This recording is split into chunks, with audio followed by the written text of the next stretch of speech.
Tapi kalau dokter sebagai warga Indonesia, warga negara Indonesia yang ingin mengadu dan ada jalur hukumnya, ya dokter lakukan ya, salah satunya ke Mabes gitu. Jadi bukan masalah dokter wah ada power nih, bukan seperti itu. Dokter hanya masyarakat yang memang mempunyai nyali yang cukup besar untuk membongkar ini, itu aja.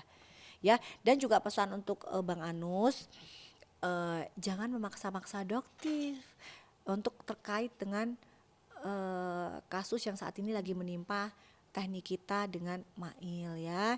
Jadi kalau misalnya penyidik tidak bisa menemukan kaitannya, ya sudah, jangan dipaksa-paksa, kan seperti itu.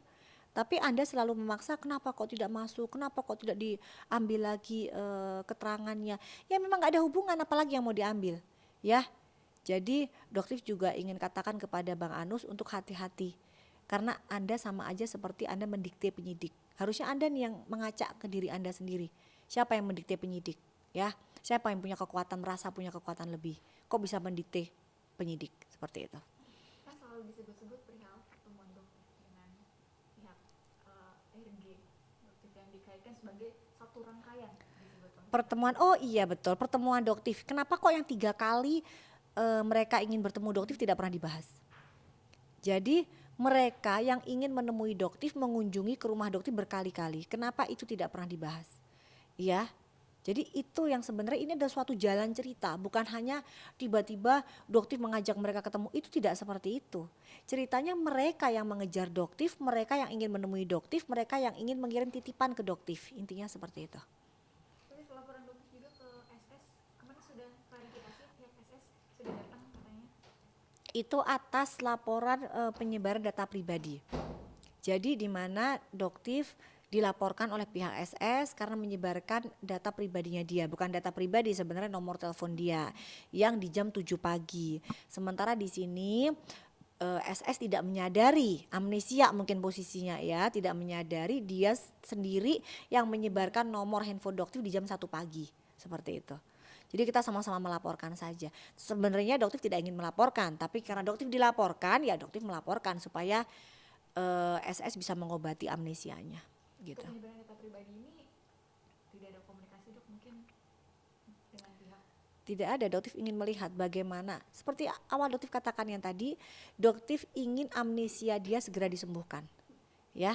Jadi jangan amnesia ini dijadikan suatu penyakit kronis, berulang-ulang dia melakukan amnesia ini ya. Jadi untuk penyebaran data pribadi ini doktif ingin memberikan pelajaran ya, nggak semua orang itu bisa di bawah powernya kamu gitu. Mungkin ada yang bisa sampaikan ke SS. Untuk KSS, doktif sarankan untuk segera membayar hutang-hutangnya karena orang yang diutangin ini pada komplainnya ke doktif soalnya.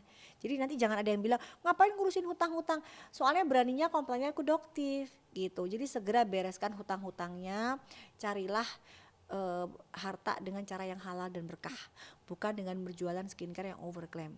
Tapi doktif juga ingin memberikan pesan ke masyarakat Indonesia untuk melakukan blacklist dulu terhadap owner-owner skincare tukang flexing. Kenapa? Karena hingga saat ini kan mereka belum mendapatkan balasan, belum mendapatkan pelajaran gitu. Jadi berbeda dengan negara maju seperti Korea atau negara maju yang lain, itu mereka bisa melakukan cancel culture.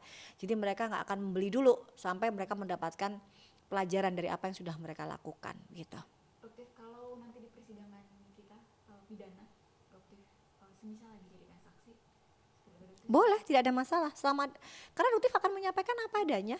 Sama seperti doktif dijadikan saksi di kasus Sahrul Isa Zega, doktif pun menyampaikan apa adanya, tidak ada masalah. Selama yang disampaikan kebenaran, ya doktif akan maju seperti itu. Berarti siap nantinya kalau ketemu dengan RG di persidangan. Oh siap banget. Doktif dari awal selalu menantang RG. Untuk apa? Untuk dia mengklarifikasi mengapa dia bolak-balik ke rumahnya doktif. Tapi tidak ada jawaban. Artinya apa? Bahwa itu fakta. Gitu. Dia hanya berani memasang instastory, berbagai macam status sampai titik-titik. Nah itu fungsinya untuk apa? Hadapan langsung dengan doktif. Doktif lebih suka. Gitu. Untuk sidang perdata mungkin ada keinginan untuk melihat Kemarin sempat mau ke sana, tapi kan keburu bubar ya, keburu buyar. Jadi dokter sebenarnya memang sudah begitu nyampe di sana ternyata sudah buyar seperti itu. Dokter tidak ada takut-takutnya ya. Jadi jangan dikira karena dokter nggak datang, dokter takut. Dokter tidak pernah gentar iya menjalani ini semua. Seperti itu. mungkin terakhir dokter untuk kasusnya yang sedang naik ini kita juga pesan dari dokter mungkin yang selama selama ini selalu dikaitkan bahwa akan menjadi tersangka selanjutnya. Kenyataannya sampai detik ini Doktif masih enjoy aja, masih bisa kemana-mana, masih bisa berjualan. Jadi Doktif tidak ada masalah dengan itu.